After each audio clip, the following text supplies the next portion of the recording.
Make Weird Music would like to welcome guitarist extraordinaire Chris SIEBOLD. Hello. How are we doing today? We're doing okay, man. Everything's going well for now. Excellent, excellent. I know musicians are still dealing with the COVID blues. How are things going in that realm? Well, I've managed to stay really busy this year, and I've played out a lot. So, knock wood, I'm triply vaxxed and everything. So far that hasn't been much of a problem. But yeah, I've been getting out there a lot more. Last year obviously was pretty challenging, but we got through it. And yeah, I mean, I've been working, so it's been pretty good. Excellent, excellent. I see you have your arsenal behind you there. Well, it's some of them, but yeah, most of the main noisemakers are there. So you do. We were talking earlier. You do a lot of tracking at home when you have the opportunity. Yeah, I mean, I have a really basic setup. I use Logic Pro, and I've got a whole array of amps along the wall here, and it's all going into an aux box, which makes it possible for me to record at low volumes. Also, not have to worry about microphones, and the amp models or the cabinet models are fantastic. So I've been able to get really good results. Ah, very cool, very cool. Now, I saw you for the first time in 2017 at Progtoberfest. I think that was what the Chicago Zappa Ensemble. Yeah. And that was just, you had my attention right away. I don't know if you remember seeing me because I was just right off to your right because you were on the far stage right, and I was basically right beneath you, Yeah. taking pictures and whatnot. So obviously we have Frank Zappa in common. Oh, yeah. Tell us about how Frank came into your world. Well, it was very, very long ago. I think I was in third or fourth grade. I was at my friend's house, and his parents had some records in a closet in the office room. And two of them were Freak Out and Absolutely Free. And so they were put on as they looked very interesting. And my friend Eric was just kind of making fun of it because it was so ridiculous. But I loved it. So I convinced him to lend me the records. And, here we are today. I've been a lifelong fan. I think my first exposure to Zappa when I was like 7 or 8 years old, I think. And yeah, I mean, obviously, when you grow up and you sort of outgrow some of the more sort of lurid Zappa tracks. But what appeals to me, especially nowadays, is his compositional prowess. And I think he's written some of the most compelling melodies ever, really. His music really speaks to me. And he was a satirist and sort of a parodist in a lot of ways, but the music that he came up with was so incredibly inspired, and his melodies and things, his use of wide intervals and tuplet rhythms and things like that, nested tuplets, things like that, were very, very intriguing. Still are to me, and it's just been an incredible musical education. And he's got a record in kind of a mood for every sort of mood that I'm in. So, Right. And his guitar playing, obviously, has been a very big influence on me. 7 or 8, that's just stunning to me. I mean, I got there when I was 18, but a 7 or 8-year-old brain absorbing Yeah. Frank Zappa's. Well, to be fair, I mean, I wasn't until like grade school or elementary school, my pre-high school years, that I bought, One Size Fits All, and I think it was One Size Fits All, Mothers of Prevention, Them or Us, and yeah, I think Broadway the Hard Way was new at the time. Right. And I just, fell in love with it all because, I grew up in a house where music was very much a thing. My dad was a drummer, so I grew up with Chick Corea and Santana and Miles Davis and Buddy Rich Big Band and stuff like that. Chuck Mangione, can't forget that guy. Right. He had a guitarist named Grant Geisman, which was a very, very profound early influence on me. And yeah, I guess,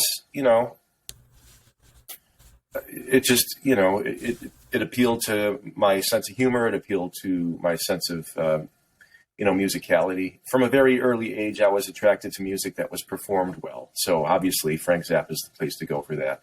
And also was really into Chick Corea and Return to Forever. And, later on got into more of the, latter day artists. I suppose I was discovered Mike Keneally very, very early on, around the time that he released Hat, which was 92.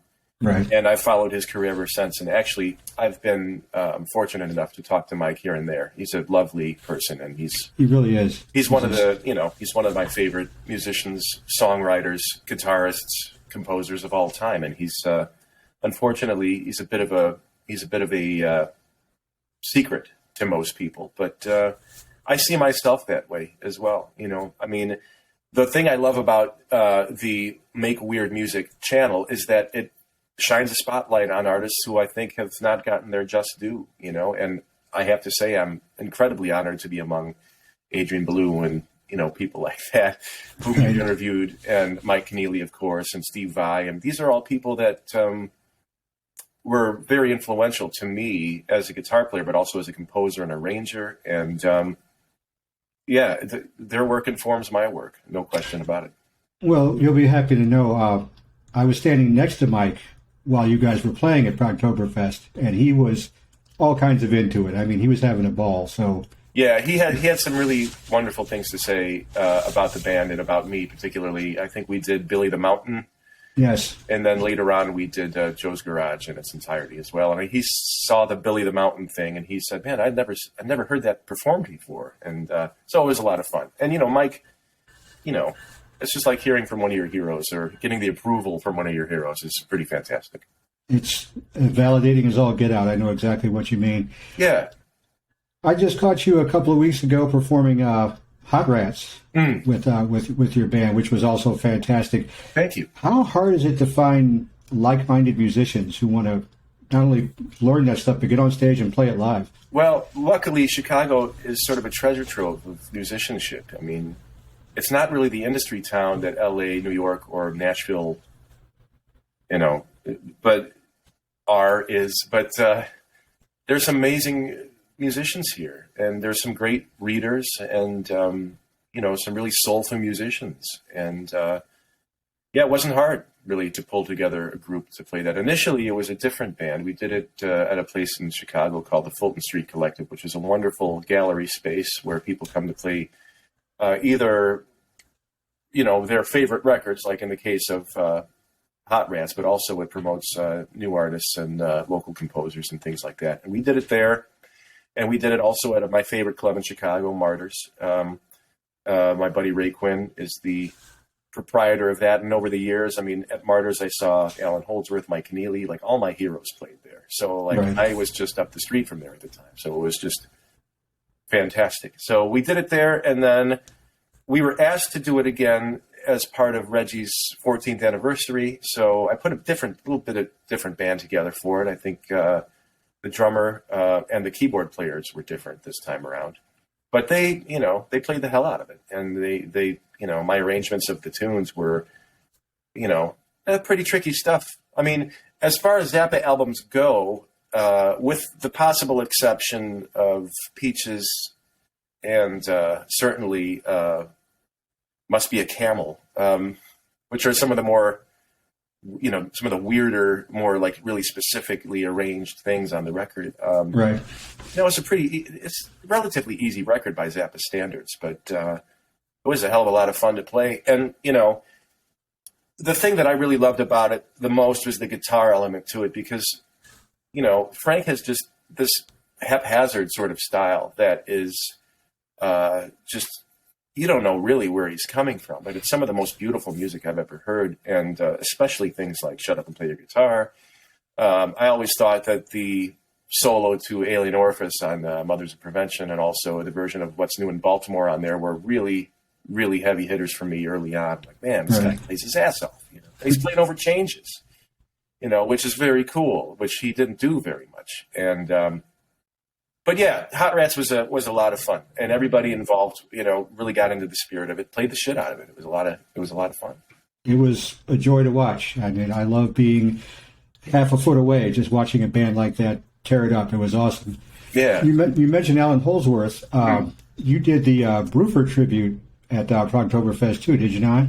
I did, yeah. And the daunting task was to sort of play his role on the One of a Kind record, which again, was a grade school favorite of mine. I think I got that when I was in 8th grade, and it just blew me away. And it still continues to. I mean, I still put it on these days. Compositionally, it's just wonderful, and the drumming is wonderful. Alan's playing is fantastic, and actually on that show, I tried to sort of nail sort of the motifs of what Alan's original solos were, although I couldn't touch them. Alan's another case. I mean, you talk about influences. I mean, my band Kick the Cat and my own band Cycles, my improvising style is very much informed by Alan's like legato playing and sort of his real discreet approach to harmony. I mean, he was just an incredible musical thinker and incredibly inspiring. You know, I'd have basically everything he's ever played on at this point, and I'm still completely just lost, you know, most of the time.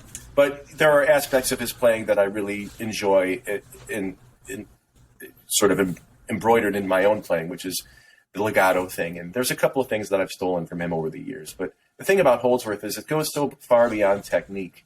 It goes into, I mean, his note choice and just his melodic sense was just absolutely beautiful. And that's more of a conception thing. I mean, there's a lot of imitators out there. They're like, hey, I'm playing the solo to a non-Brun Codiment. Check me out. And it's right. Fantastic. And it's wonderful that people can do that. My problem with it is that maybe people, you know, it's the conception of it. He thought of that stuff. He put those notes together. Yeah, one could learn to play it, but to conceive of it is a whole different story. Right. And I try to capture the spirit of Alan. And he's another guy that I was lucky enough to get to meet. He was playing at a place in Palatine, west of Chicago, with Jimmy Johnson and Chad Wackerman for a couple of days as part of it was actually a drum clinic for Chad, I think. It was the first time I'd actually saw him, and I went to both nights, and I was completely blown away, and I got to meet him, and he was very, very sweet. And then every time he'd come to town, I'd make a point to go see him, obviously, because there was one occasion on the Secrets tour, I was in high school, and I couldn't get into the club because I wasn't 21 years old, and I had a ticket and everything. And it was very heartbreaking, but yeah, what are you going to do? Yeah, but I think I'd beg to just stand next to the door or something. Could you just, yeah, could I just lean in and listen for a second? That would be great. Yeah, but a profound influence, just, you know, beyond anyone else, really. When I heard Sand when I was 13 years old, that was the first Holdsworth that I heard. I didn't know what the hell I was listening to, but I know that I loved it. And, you know, my ear has been really trained to sort of adventurous music. You know, when I was a kid, I was a huge Yes fan, obviously. My sister actually, you know, she was into the poppier side of Yes, and I remember 9012 Live was a thing around 1985 or so. Right. And, you know, no offense to anybody, but the versions of All Good People and Starship Trooper, as played by Trevor Rabin, were like, what the hell are these songs? So I went and go and look for those records, and I got the Yes album. And then I actually checked it out from the library, if you can believe that.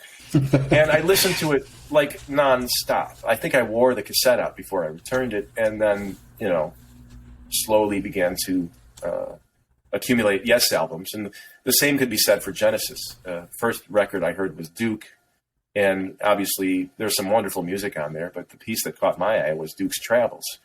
Right. And, you know, just musicians really going for it and tearing the shit out of their instruments, you know? Great drummers, great bass players, keyboard players, guitar players. I'm all in for it. Now, I'm in one of the noodliest bands ever, I suppose, Kick the Cat. But, you know, hopefully the noodling is a bit more informed by harmonic knowledge and, like, rhythmic prowess.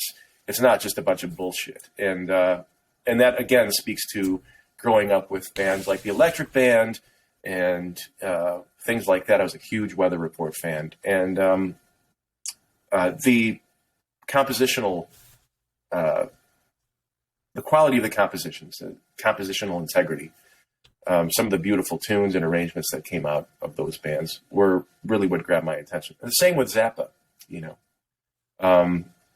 Things like Redunzel, like that whole sort of mid-70s period was fantastic. But I loved every single band because they all did a very special thing. And controversially, one of my favorite bands is the 1984 band because the vocals were just outstanding.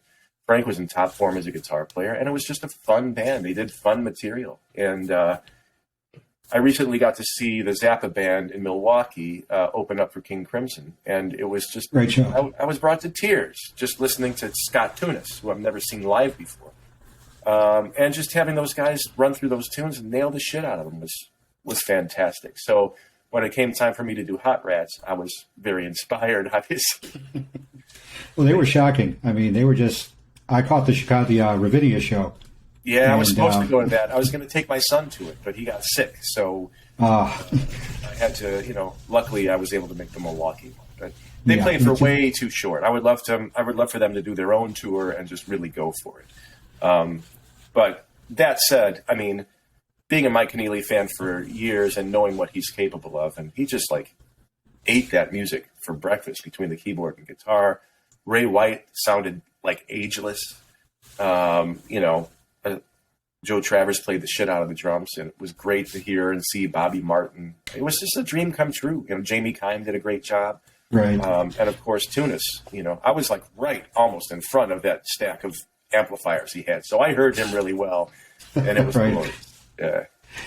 I love those kind of moments. It's just shocking. And I'm sitting here listening to you rattle off all these different artists and whatnot. And I'm asking myself, when did you sneak into my room and borrow my records? Well, and how did you put them back so smoothly? Because that's well done. I got my ways.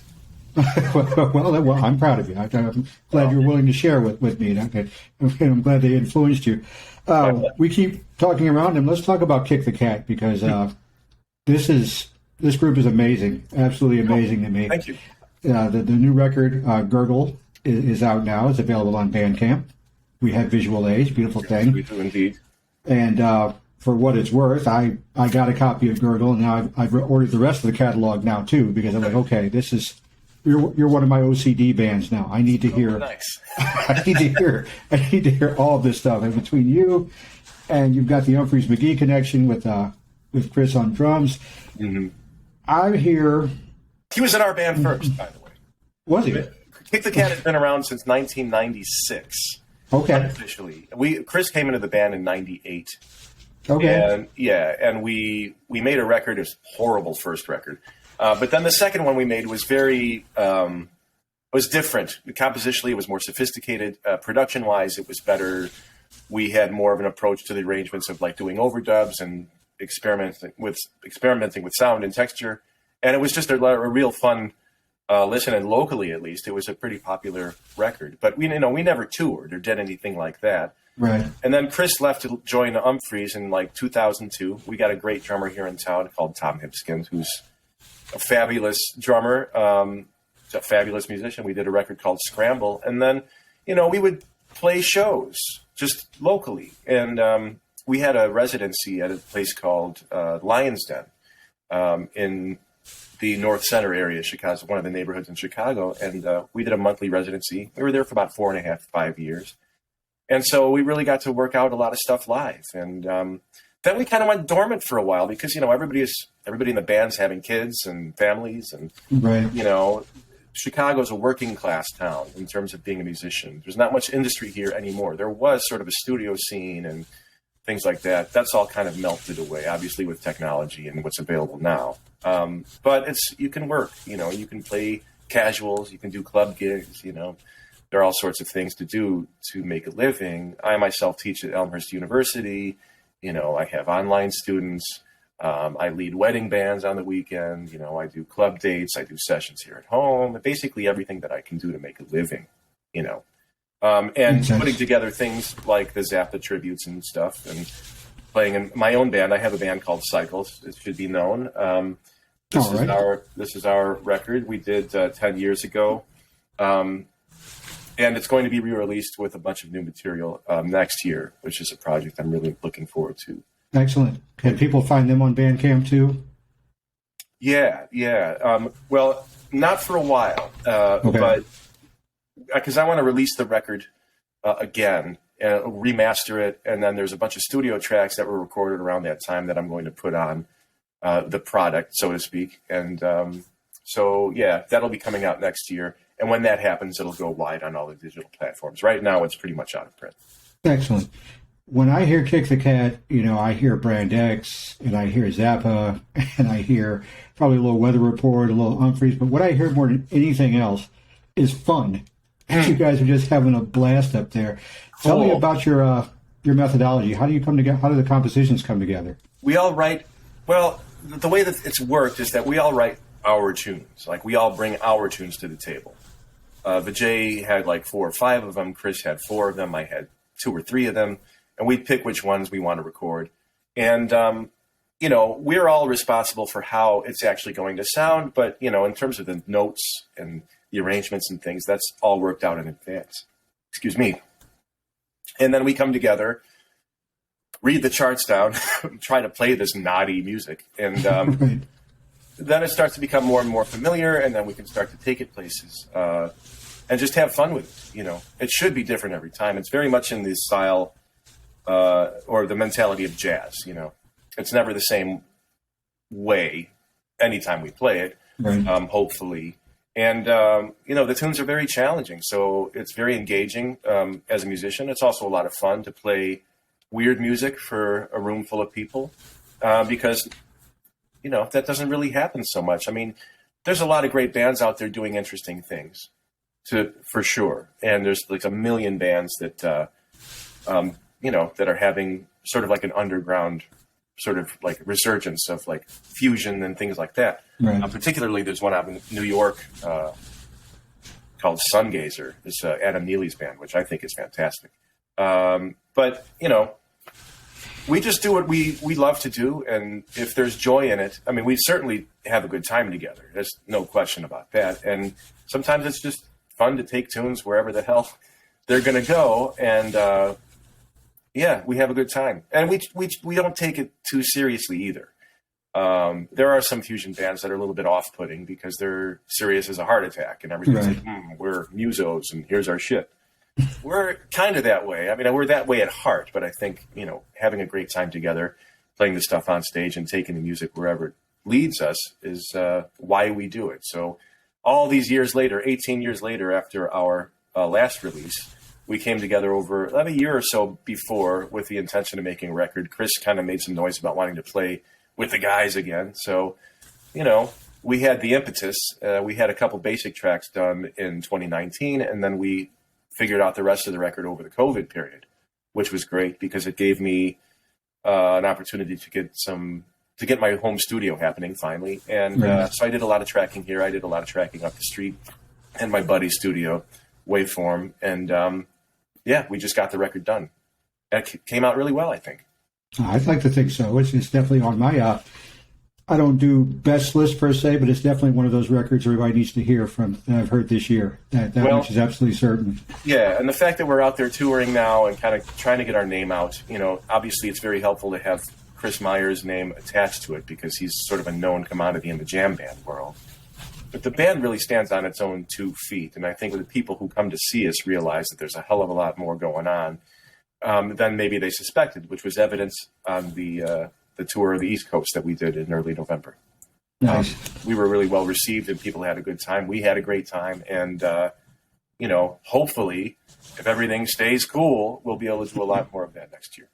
Well, I certainly hope so because I need to be there. I think the most important thing people can do when they come to your show, I think, is empty their heads and just accept what comes forth. This ain't C-Spot Run music here. No, it isn't. And we have a show coming at December 10th at it's called Winter Camp, and it will be, I believe, at Bottom Lounge.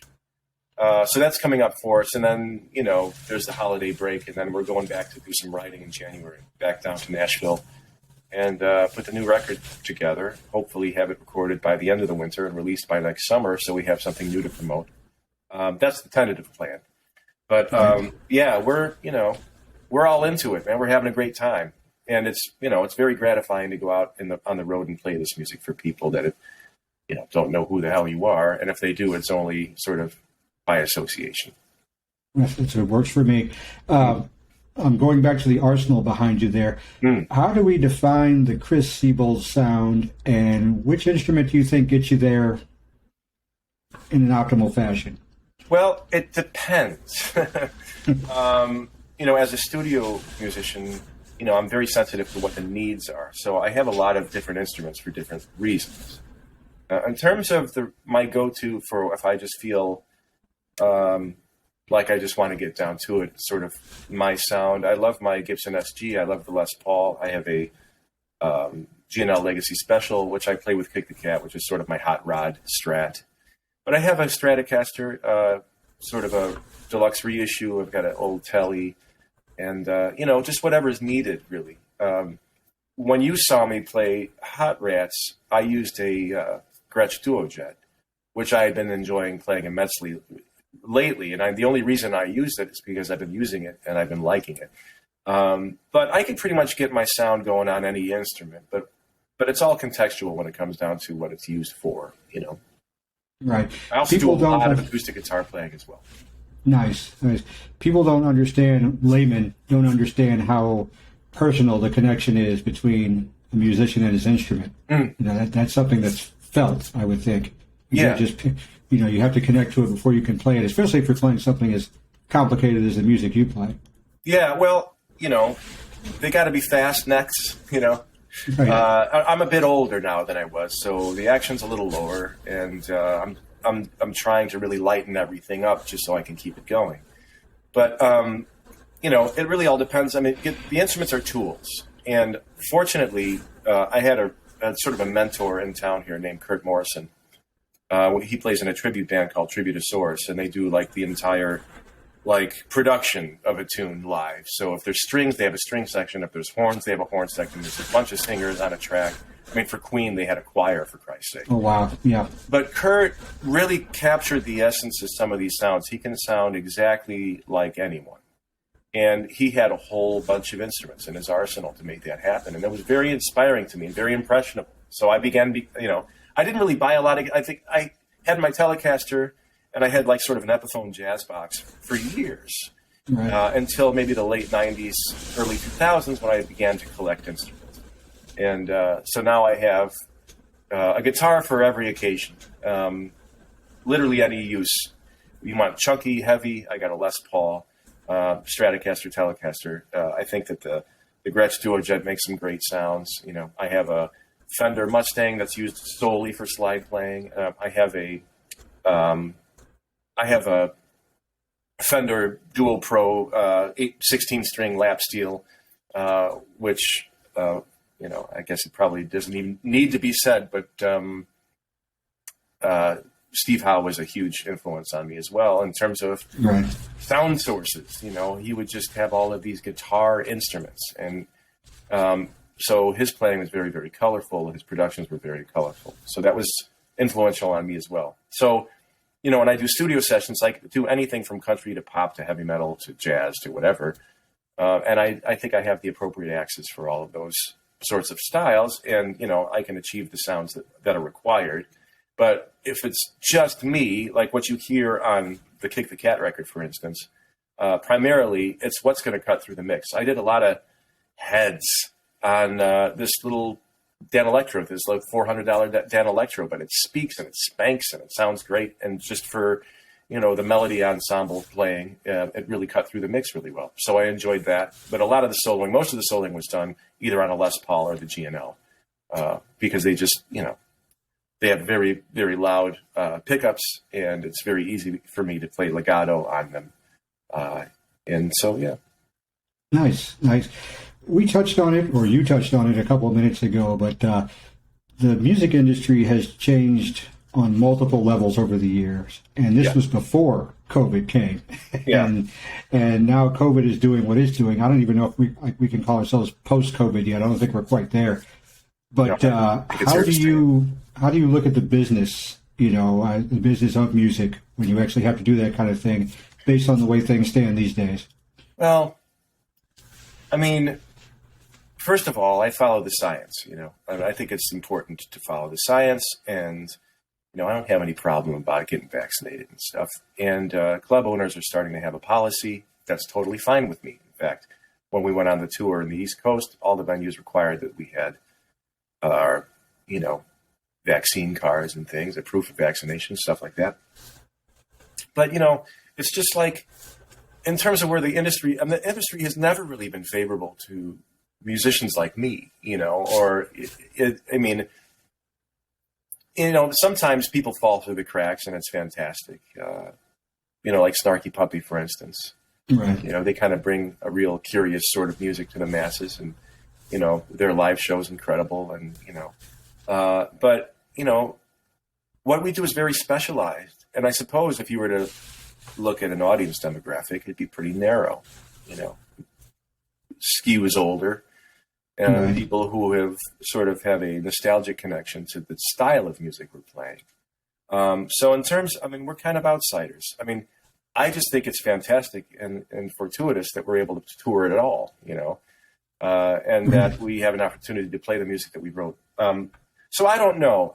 We're figuring it out. Definitely it's DIY these days. Right. If you want anything done, you have to do it yourself. You have to fund it yourself.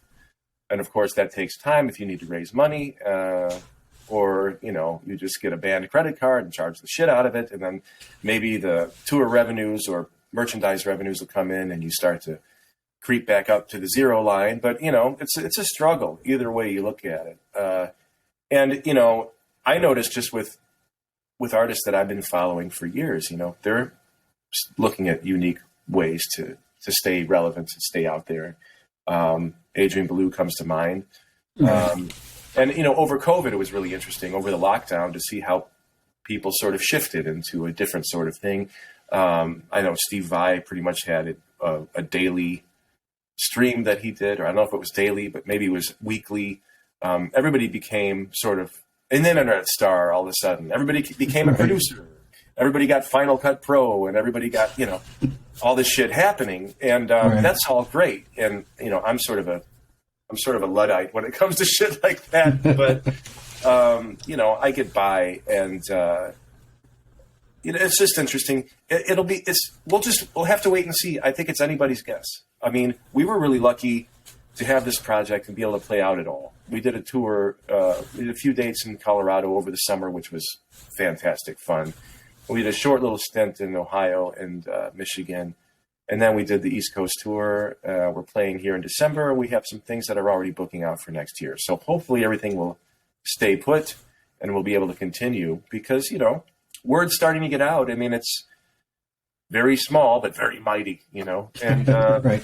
the cool thing about what I will say about people who listen to this music, enjoy this music, is that they're extremely loyal.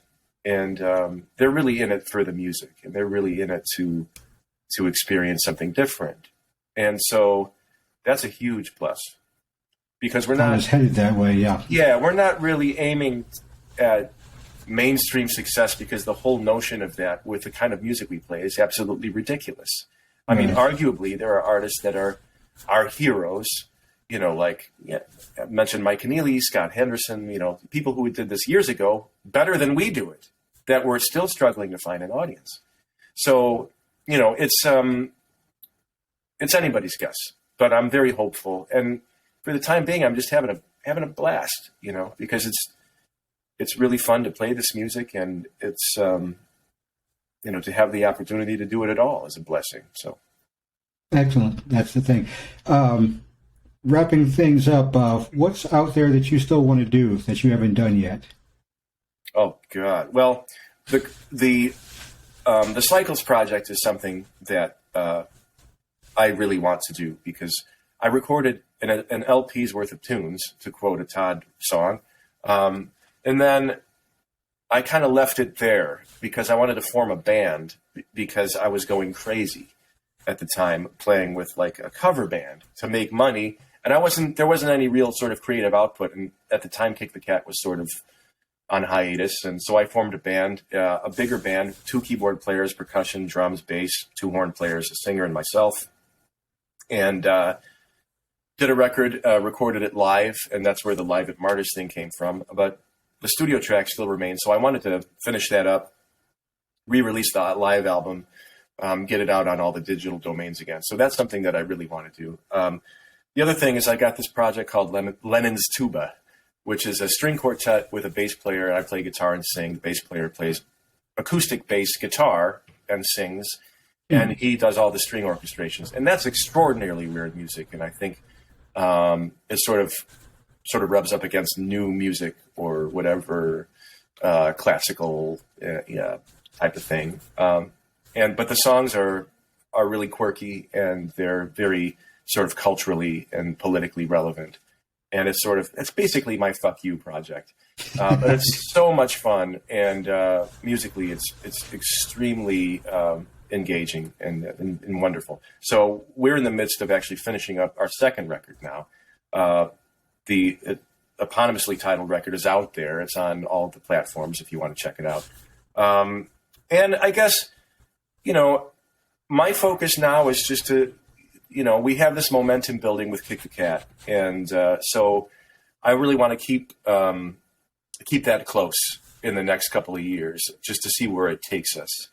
And if we can get away with actually having a go at doing this music most of the time and having that be our job, especially at this stage in my life and my age and everything else. I mean, I'm a single dad and all that sort of stuff would be wonderful, And so that's what I have planned for the future. Just more of the same, and really looking forward to new collaborations. I played for 20 years as a duo with Howard Levy. He's a jazz harmonica player who's, a legendary, very innovative player. He was the one that figured out how to play a diatonic harmonica chromatically. He was one of the founder members of Bela Fleck and the Flecktones, and he's got a very storied career, especially here in the Chicago area. He lives in Evanston. So I'm looking forward to doing some things with him again because, he's an older gentleman, and this whole COVID thing kind of knocked him on his butt. So he's been home making amazing videos, and he's been making records and composing. But I'd really love to play with him again. Excellent. There's a weird stint.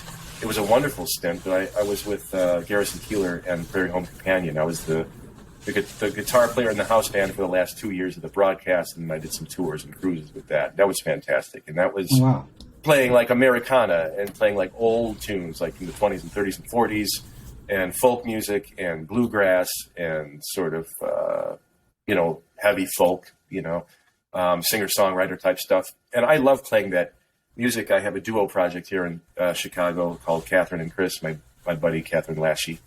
And it's a whole different thing. I mean, it's all acoustic, and we're singing tunes together, and it's just a whole different deal. But I like variety. So I guess when you ask, what guitar that works for me, I said whatever guitar works best for the music that I'm playing, because I like to play a bunch of different music.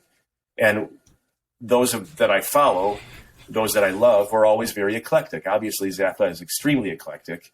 Keneally, Adrian Belew, I mentioned, they write all kinds of tunes and all different kinds of styles. And I never really could settle on one style. I can't just be a blues guitar player. I would shoot myself, I like to learn lots of different kinds of music, lots of different styles. I toured for a few years with a tabla player, playing sort of a fusion of North and South Indian classical music.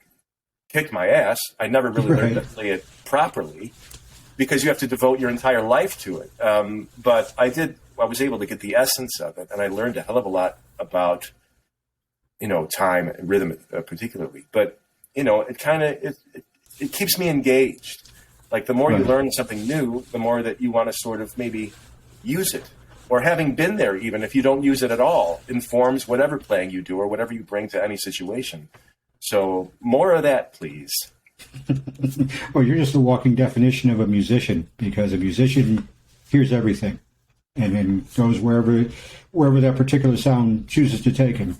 Yeah, it's funny, when I was younger, and this happens, I suppose, I was, when I was during the 80s, I was into metal. I was into progressive metal, so Iron Maiden and some of the thrash bands, Megadeth and Metallica and stuff like that. I love that stuff. It's still very much a part of who I am. And then the technique to play that kind of music is vastly different than playing bebop or playing, any other kind of music. It's very specialized, but I loved it.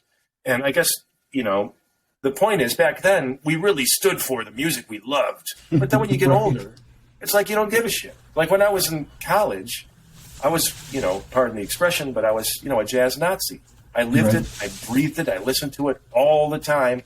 and nothing was hipper than jazz. Oh, that's bullshit. It's simple-minded. It's this, it's that. But then, that kind of melts away once you actually start getting hired to play different kinds of music, because there's so much to be learned, and there's so much going on stylistically that's wonderful that could really, round out your playing, like playing funk, playing bluegrass, getting in, to real deep, R&B stuff from like the late 60s, early 70s was, like a bomb exploded. Mm-hmm. So along with all this real specialized sort of discrete music, there's like there's Marvin Gaye, and there's Otis Redding, and Aretha Franklin, and all that stuff.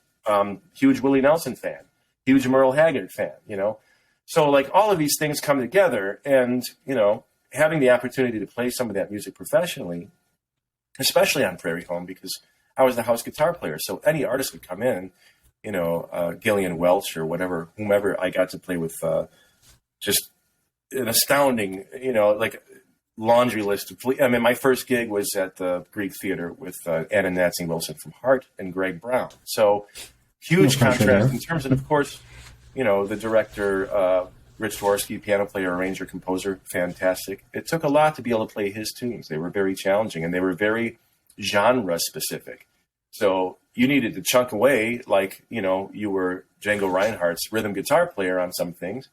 And then you just had to strum chords, when playing with any number of singers I was accompanying. So all of those styles really, to learn to play them well is to get to love them, and to really get inside them and check it out and try to play them as authentically as you can. And, fusion is no different. And I think, one of the reviews we got for the record was a little annoying because I think the integrity of the compositions as they stood was ignored. And yet the laundry list of influences that were apparent to the reviewer were basically what the review was about. So it's like, oh, it's nice to have this music out here, but it sounds like this and this and this and this and this. And yeah, I mean, there's no denying what our influences are. No question about it. But we are composing music. We are actually writing tunes.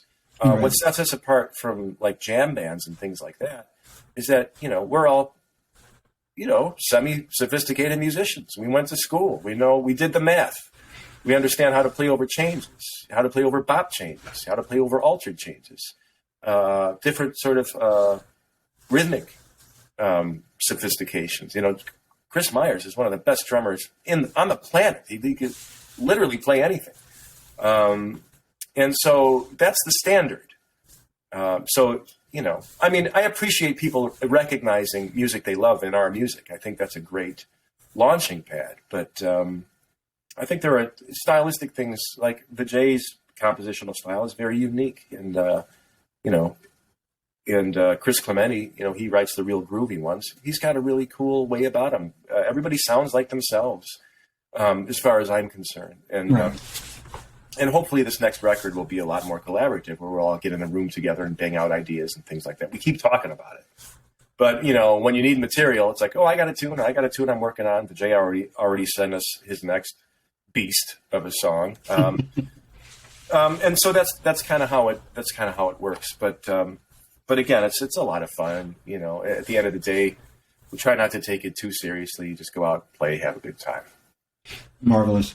Chris, I can't thank you enough for your time. Thank you so much, man. It's such an honor to be on this channel. I've been following it for a very, very long time, and I've seen a lot of the interviews, and it's fabulous. Thank you for having me. No trouble. This channel is designed for people like you, so I appreciate it, and I plan on seeing you on December the 10th now that I have a excellent. Yeah, I'll send you the info for that, for sure. Marvelous. Sounds good. Take care of yourself, and we'll see you again soon. You too, man. Happy holidays. Thank you.